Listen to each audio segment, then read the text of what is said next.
Hello शिक्षा city family. मैं एक चीज़ नोटिफाई करना चाहता था आपको कि मैं अनअकैडमी पे भी एक एजुकेटर हूँ। तो आप सिंपली मुझे वहाँ जाके फॉलो कर सकते हैं। आप मेरे बहुत अच्छे अच्छे कोर्सेज़ अनअकैडमी पे भी पढ़े हुए हैं। वहाँ पे भी मैं एक वेरीफाइड एजुकेटर हूँ और वहाँ पे लगभग 15,000 लोग मुझे फॉलो कर रहे हैं अनअकैडमी पे, जैसा कि आप इस वीडियो में भी देख सकते हैं। तो आप मुझे फॉलो कर सकते हैं और मैं अपनी जो प्रोफाइल आईडी है उसके लिंक अपने डिस्क्रिप्शन बॉक्स में दे दूँगा। और ये कुछ क्या बहुत सारे कोर्सेज़ मैंने वहाँ पे प्रेजेंट कर रखे हैं। आप उनको भी जाके देखिएगा। वो आपके एग्ज़ाम्स के लिए, इवन अभी आपकी एग्ज़ाम्स आने वाले हैं तो बहुत सारे कोर्सेज़ में भी मैंने चैनल्स में नहीं डाले हैं, लेकिन मैंने अकेडमी पे डाले हैं। तो आप वहाँ पे भी जाके देख सकते हैं। उन कोर्सेज़ के भी लिंक दे दूँगा मैं, जो कि आपके लिए काफ़ी वैल्यूबल हैं, चाहे जनरल साइंस के हों, चाहे अदर कैटेगरीज़ में हों, चाहे अदर कोर्सेज़ के हों। वो मैंने ऑलरेडी प्रेजेंट कर रखे हैं। तो उम्मीद है आप इस नोटिफिकेशन के थ्रू और इस लिंक के थ्रू मुझे अनअकैडमी पे भी फॉलो करेंगे, या फिर आप सर्च बॉक्स में जाके, अगर लिंक नहीं भी मिलती है आपको, लिंक के थ्रू नहीं जा पाते हैं, तो सर्च बॉक्स में जाके विमलेश यादव टाइप करके मुझे फॉलो करेंगे। विमलेश यादव जैसे ही आप टाइप करेंगे तो वहाँ पे सबसे पहले नंबर पे मैं ही आऊँगा। ठीक है, तो थैंक यू सो मच। उम्मीद है आप मुझे फॉलो करेंगे। और चलिए, नमस्कार दोस्तों, सबसे पहले मैं आपका अपने चैनल शिक्षा सिटी पे बहुत बहुत स्वागत करना चाहूँगी। दोस्तों, हम लोग आ गए हैं अपने वीडियो एक सेकंड पार्ट में। एक्सक्रीटरी सिस्टम मैंने आपको पिछले वीडियो में पढ़ाया हुआ था। अब हम लोग यहाँ पे देखेंगे कि कौन सा आपका एक क्या क्या क्वेश्चन और आगे उसमें पूछे जा सकते हैं एक्सक्रीटरी सिस्टम में, और उसके अलावा आपको क्या और भी एग्जाम में पूछा जा सकता है। ठीक है, सबसे पहला है हमारा निम्नलिखित में से कौन सा अपशिष्ट पदार्थ नहीं है। आपको बताना है all of the following are excretory waste product of animal except, किस एक के अलावा इसमें जो है आपका अपशिष्ट पदार्थ नहीं है। पहला आपका ऑप्शन दिया हुआ है यूरिक एसिड, दूसरा ऑप्शन है अमोनिया, तीसरा है कार्बोहाइड्रेट, चौथा है यूरिया। ठीक है, चारों में से सही क्या हो जाएगा? तो बिल्कुल आपका सही ऑप्शन आपको पता होगा। आपने हमेशा से अपशिष्ट पदार्थ, अगर आपने पिछला लेसन देखा होगा तो आपको वैसे भी ये आंसर इसका पता चल जाएगा। कार्बोहाइड्रेट इसका बिल्कुल सही ऑप्शन हो जाएगा। ठीक है, कार्बोहाइड्रेट जो है दोस्तों ये अपशिष्ट पदार्थ की कैटेगरी में नहीं आता है। बाकी यूरिक एसिड भी मैंने आपको बताया था कि अपशिष्ट पदार्थ होता है। जितने भी आपके थलचर जीव होते हैं उनमें आपका यूरिक एसिड पाया जाता है। ठीक है, और उसके अलावा जितने भी जीव आपके जल में पाए जाएंगे उनमें एक्सक्रीटरी प्रोडक्ट यानी कि उत्सर्जी मटेरियल आपका क्या हो जाता है? अमोनिया हो जाता है। ठीक है, और यूरिया ह्यूमंस में एक्सक्रीटरी प्रोडक्ट होता है। ठीक है, नेक्स्ट है आपका कि कैटाबोलिक अपशिष्ट पदार्थों जैसे जल, वसा आदि का उत्सर्जन कौन सा अंग करता है? Which is the organ that excrete water, fat and various catabolic waste. चार ऑप्शंस हैं। वृक्क यानी कि किडनी, दूसरा है स्किन, तीसरा है स्प्लीन, चौथा है लार ग्रंथि। आपके पास टाइम है दोस्तों, सोचिए और आंसर आप कमेंट सेक्शन में भी देते रहिएगा। ठीक है, तो दोस्तों इसका सही ऑप्शन आपका क्या हो जाएगा? आपको थोड़ा सा सोचना है। इसमें से कौन जल, वसा आदि का उत्सर्जन करता है, कौन सा अंग ऐसा है? ठीक है, तो किडनी जो है दोस्तों ये जल और वसा सभी का उत्सर्जन करता है। त्वचा में दोस्तों क्या होता है? जो हमारे बॉडी में एक्सेस वाटर रहता है वो निकलता है और सॉल्ट निकलता है। स्प्लीन का काम आप जानते होंगे, नहीं जानते तो मैं आपको बता दूं कि स्प्लीन जो है इसको हम लोग आरबीसी का कब्रिस्तान भी कहते हैं। यानी कि इसमें जितनी भी डेड आरबीसी होती हैं, यानी कि जो आपकी मृत रक्त, लाल रक्त जो कणिकाएं होती हैं वो सब इसमें जा कर के इकट्ठी हो जाती हैं, और वहीं पे आरबीसी की रिसाइकलिंग भी होती है। लार ग्रंथि के बारे में दोस्तों आप जानते होंगे कि जो लार ग्रंथि होती है वो हमारे मुख गुहा में ही पाई जाती है, सलाइवरी ग्लैंड। ठीक है, उसमें अमाइलेज एंजाइम पाया जाता है। ठीक है, नेक्स्ट हमारा क्या है? मानव शरीर में मूत्र का भंडारण कहाँ होता है? In human body where the urine collect. पहला ऑप्शन है किडनी, दूसरा ऑप्शन है यूरेथ्रा, तीसरा ऑप्शन है यकृत, चौथा ऑप्शन है आपका नेफ्रॉन। तो मानव शरीर में जो आपका मूत्र का भंडारण होता है, जो यूरिन कलेक्ट होता है, वो किस पार्ट में होता है? तो दोस्तों आपका सही ऑप्शन क्या हो जाएगा इसमें से? आपने सबका फंक्शन, मैंने आपको पिछले वीडियो में बता रखा था अलग अलग कि सबका फंक्शन क्या है। अगर आपने इसको पिछला वीडियो ध्यान से देखा होगा तो इसका आपको आंसर ज़रूर समझ में आ जाएगा। ठीक है, तो चलिए देख लेते हैं क्या होगा इसका सही आंसर। मूत्राशय, यूरेथ्रा में क्या होता है? हमारा यूरिन कलेक्ट हो जाता है, उसके बाद हम जाके उसको एक्सक्रीट आउट कर देते हैं। ठीक है, किडनी का काम क्या है दोस्तों? ब्लड को फिल्टर करना, रक्त का जो है उसको फिल्टर करने का काम करता है। ठीक है, लीवर जो है वो क्या करेगा? यूरिन फॉर्मेशन में हेल्प करता है।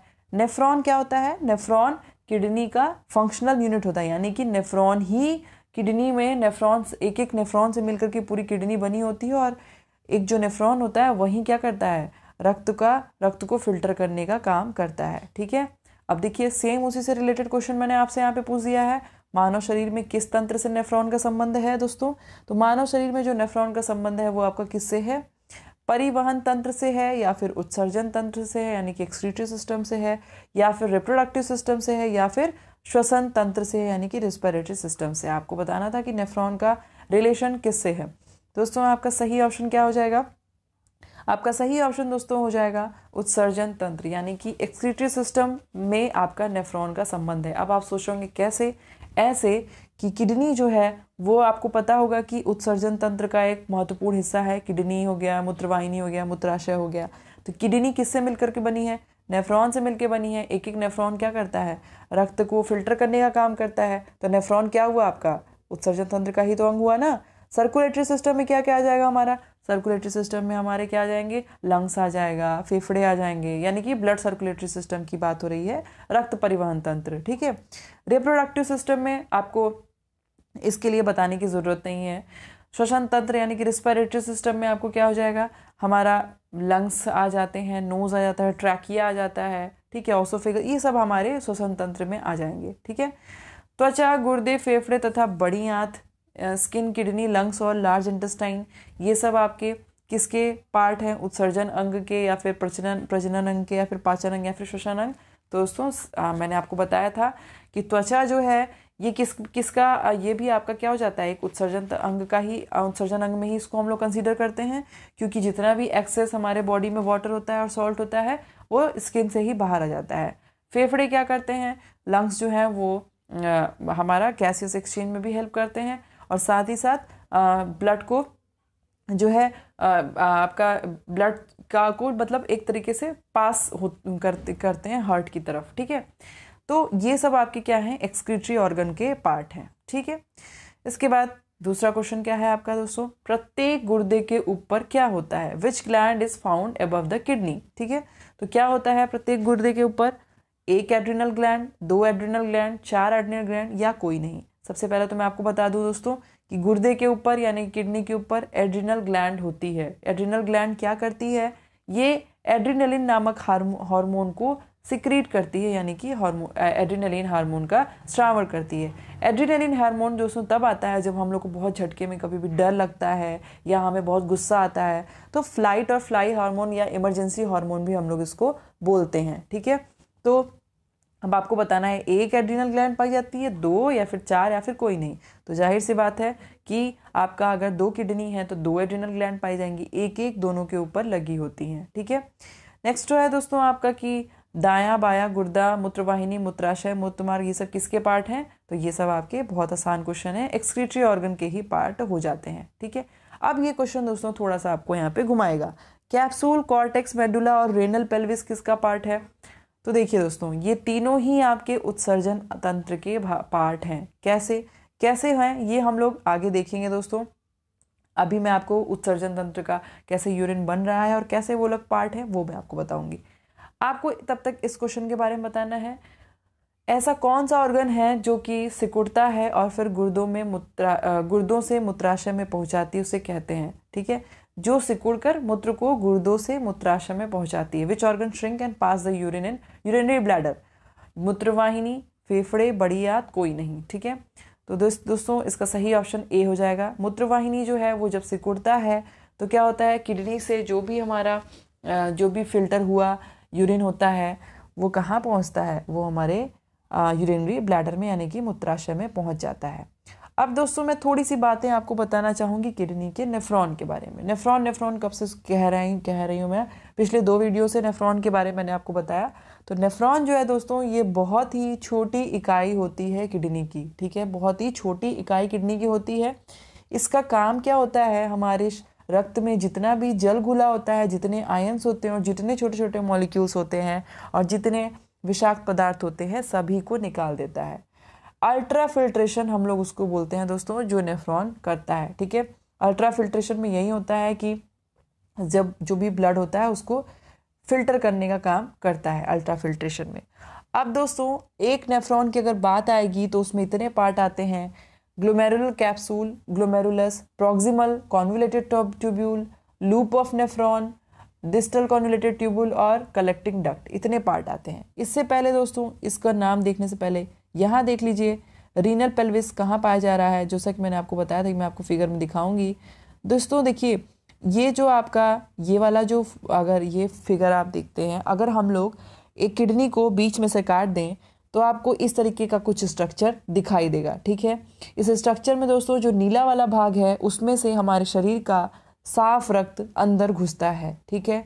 जो आपका लाल वाला भाग है अंदर जो आपका ब्लू वाला पार्ट है उसमें साफ रक्त बाहर निकलता है, ठीक है। बाहर की ओर एरो दिया हुआ है तो आप देख सकते हैं, जाहिर सी बात है किडनी जब ब्लड को प्यूरिफाई कर दे तो बाहर ही जाएगा, अंदर नहीं आएगा। और जो आपका रेड वाला जो आपकी नली गई है उसमें क्या होता है, हमारे शरीर का जो भी रक्त होता है जिसमें सब कुछ घुला हुआ है, जिससे कि हमारी कोशिकाओं के अपशिष्ट पदार्थ घुले हुए हैं और जो भी सब कुछ घुला है वो हमारा इसी लाल वाली पाइप के थ्रू अंदर आता है, ठीक है। अब इस जो लाल वाली जो आपकी वो गई हुई है इसमें आपके एक एक यूनिट जो है नेफ्रॉन से मिलकर के पूरा बना होता है, जैसे आप यहाँ पे देख सकते हैं ये नेफ्रॉन है, ठीक है। अब दोस्तों हम लोग अगर सिर्फ किडनी के स्ट्रक्चर की बात करें तो उसमें जो लाल वाला भाग था जहाँ से कि आपका क्या आ रहा था, वेस्ट वाला ब्लड आ रहा था, यानी कि आपका गंदा खून उसको कह सकते हैं कि जिसमें सब कुछ मिला हुआ है एक नॉर्मल भाषा, तो उसको हम लोग रीनल आर्टरी बोलते हैं, ठीक है। और जो ब्लू वाला पार्ट है आपका वो जहाँ से कि आपका साफ रक्त बाहर जा रहा है उसको हम लोग रीनल वेन बोलते हैं, ठीक है। पूरी किडनी का बाहरी भाग आपका कॉर्टेक्स कहलाता है, अंदर का भाग रेनल मेडुला और फिर आपका यूरेटर, इतने पोर्शन आपके आते हैं, ठीक है। अगर हम लोग नेफ्रॉन की बात करें दोस्तों तो नेफ्रॉन में आपका glomerular capsule, glomerulus, proximal convoluted tubule, loop of nephron, distal convoluted tubule और कलेक्टिंग डक्ट जो है वो सब आते हैं। अब देखिए दोस्तों आपका मूत्र जो है वो कैसे बन रहा है। अगर हम लोग एक नेफ्रॉन का स्ट्रक्चर देखें तो इतनी चीज़ें उसमें पाई जाती हैं। 3 स्टेप दोस्तों एक मूत्र बनने में या यूरिन बनने में 3 स्टेप आते हैं। पहला स्टेप होता है फिल्ट्रेशन, दूसरा स्टेप होता है आपका रीएब्जॉर्प्शन, तीसरा स्टेप होता है आपका एक्सक्रीशन, ठीक है, यानी कि बाहर आपका निकलना, ठीक है। तो सबसे पहला जो स्टेप होता है इसमें क्या होता है, जो हमारा दोस्तों नेफ्रॉन वाला भाग होता है, नेफ्रॉन को अगर आप डिटेल में देखेंगे तो उसमें सबसे पहले आप जो भी आपका रक्त होता है वो किडनी के नेफ्रॉन में कहाँ आता है, ग्लोमेरुलस में आता है। ग्लोमेरुलस से आपका कहाँ जाता है, बोमन कैप्सूल में जाता है। बोमन कैप्सूल आपका एक ऐसे गोल सा आप स्ट्रक्चर देख रहे हैं। इसके बाद बोमन कैप्सूल से नीचे आपका रक्त आता है, वहाँ पे दोस्तों बोमन कैप्सूल में भी कुछ थोड़ा बहुत चीज़ें फिल्टर हो जाती हैं। इसके बाद जब प्रॉक्सिमल ट्यूब्यूल में और लूप ऑफ हेनले में आता है और डिस्टल ट्यूब्यूल में आता है तो यहाँ पे जितना भी ग्लूकोज होता है और जितने भी आपके इम्पॉर्टेंट वाटर जो भी आपका मतलब मिनरल वगैरह होते हैं वो सब एब्जॉर्ब कर लिए जाते हैं, ठीक है। तो क्योंकि अगर देखिए अगर आपका रक्त आ रहा है, रक्त से कुछ चीज़ें एब्जॉर्ब नहीं की जाएंगी तो क्या होगा, वो आप जितना भी हमारे शरीर का इम्पोर्टेंट भाग है वो भी बाहर निकल जाएगा, रक्त के साथ साथ हमारा सब कुछ अमोनिया प्रोटीन वोटीन सब निकल जाएगा, ठीक है। तो प्रोटीन नहीं निकलना चाहिए। तो फिल्ट्रेशन में क्या होता है, सबसे पहले ब्लड आपका ग्लोमेरुलस में आता है, ग्लोमेरुलस से फिर जाता है बोमन कैप्सूल में, ठीक है। और वहाँ पे बोमन कैप्सूल में जब जाता है तो वहाँ पे दोस्तों क्या होता है, वहाँ पे बहुत सारे ग्लूकोज और न्यूट्रिएंट और सोडियम वगैरह एब्जॉर्ब कर लिए जाते हैं, ठीक है। और फिर उसके बाद जब नीचे आपका आता है लूप ऑफ हेनले और प्रॉक्सिमल ट्यूब्यूल में आता है तो वहाँ पे भी कुछ चीज़ें एब्जॉर्ब कर ली जाती हैं। जैसे कि ये वाले फिगर को अगर आप ध्यान से देखेंगे दोस्तों, इसको देखिए, इसमें आप देख सकते हैं सबसे पहले आपका जो भाग है जहाँ पे आपका एरो बना हुआ है ब्राउन कलर का, ये आपका क्या है दोस्तों, यहाँ पे जितना भी आपका यहाँ पे वो चीज़ें एब्जॉर्ब हो जा रही हैं, जैसे कि आपका ग्लूकोज हो गया और आपका कैल्शियम हो गया, ये सब एब्जॉर्ब कर लिया जा रहा है, ठीक है। फिर उसके बाद ऊपर जब जा रहे हैं आपके प्रॉक्सिमल कॉन्वोल्यूटेड ट्यूब्यूल में, वहाँ पे भी कैल्शियम और पोटेशियम ये सब एब्जॉर्ब कर लिया जा रहा है, अमीनो एसिड भी एब्जॉर्ब कर लिया जा रहा है। फिर नीचे जो पिन जैसा स्ट्रक्चर आ रहा है वहाँ पे भी थोड़ा बहुत वाटर बॉडी के द्वारा एब्जॉर्ब कर लिया जा रहा है, बाकी का वाटर निकल जा रहा है, ठीक है। फिर जब यहाँ पे आ रहा है डिस्टल कॉन्वोल्यूटेड ट्यूब्यूल में आ रहा है तो आपका सोडियम पोटेशियम और क्लोरीन ये सब आपका एब्जॉर्ब कर लिया जा रहा है, ठीक है। इस तरीके से कुछ चीज़ें एब्जॉर्ब की जा रही है। लास्ट में सिर्फ यूरिन बच रहा है और थोड़ा बहुत वाटर बच रहा है तो उसको बाहर निकाल दिया जा रहा है, ठीक है। तो ये आपका दोस्तों था कि हमारे पूरे जो किडनी का फंक्शन है उसमें 3 स्टेप कौन कौन से आ रहे हैं मूत्र बनने के लिए। ठीक है, चलिए तो दोस्तों बहुत हो गई आपकी आज की पढ़ाई। मैंने आपको बहुत सारी चीज़ें बता दी। एक्सक्रीटरी सिस्टम से रिलेटेड, उत्सर्जन तंत्र से संबंधित क्या क्या प्रश्न आते हैं, उत्सर्जन तंत्र का बेसिक पार्ट क्या है। ठीक है, तो हमने पढ़ा कि किडनी किससे मिलकर बना है, नेफ्रॉन से मिलकर बना है। एक नेफ्रॉन में आपके क्या क्या पार्ट पाए जाते हैं ये भी हमने पढ़ा दोस्तों, कि आपका जो एक नेफ्रॉन है उसमें आपका ग्लोमेरुलस कैप्सूल पाया जा रहा है, ग्लोमेरुलस पाया जा रहा है, proximal convoluted tubule, loop of nephron, distal convoluted tubule और कलेक्टिंग डक्ट पाया जा रहा है। फिर हमने पढ़ा कि मूत्र बनने के प्रोसेस में फिल्ट्रेशन और रीएब्जॉर्प्शन और सिक्रीशन, ये सारी चीज़ें आ रही हैं। ठीक है, 3 स्टेप आ रहा है, सिक्रीशन, रीएब्जॉर्प्शन और फिल्ट्रेशन। फिर हमने ये भी देखा कि कहाँ कहाँ पे आपका सोडियम और पोटेशियम को फिल्टर कर लिया जा रहा है, कहाँ कहाँ पे आपका बाकी चीज़ें फिल्टर की जा रही हैं। ठीक है, इस प्रकार से दोस्तों हमने यहाँ पे उत्सर्जन तंत्र को ख़त्म कर लिया है। PDF ज्वाइन करने के लिए दोस्तों, आपको PDF डाउनलोड करने के लिए @शिक्षा सिटी करके आपको सर्च करना होगा, तो आपको पूरा PDF वहाँ पे मिल जाएगा। और आपको इस तरीके के इन्फॉर्मेटिव वीडियोस पे बने रहने के लिए दोस्तों आपको हमारे चैनल पे बने रहना होगा, क्योंकि ये ऐसे टॉपिक्स हैं दोस्तों जिससे आपके CTET का एग्ज़ाम उठा लीजिए, RRB JEE का एग्ज़ाम उठा लीजिए, या आप किसी SSC के भी एग्ज़ाम की प्रिपरेशन कर रहे हैं, सभी में ये ज़रूर पूछा जाएगा। तो मिलते हैं अपने नेक्स्ट वीडियो में दोस्तों। अगर आपको वीडियो पसंद आया होगा तो हमारे चैनल को सब्सक्राइब करना ना भूलिए, साथ ही साथ बेल आइकॉन प्रेस कर दीजिए। बिल्कुल फ्री है, 1 भी रुपये नहीं लगेंगे, उल्टा आपका ही फ़ायदा होने वाला है। ठीक है, चलिए मिलते हैं अपने नेक्स्ट वीडियो में, तब तक के आपके एग्ज़ाम के लिए ऑल द बेस्ट।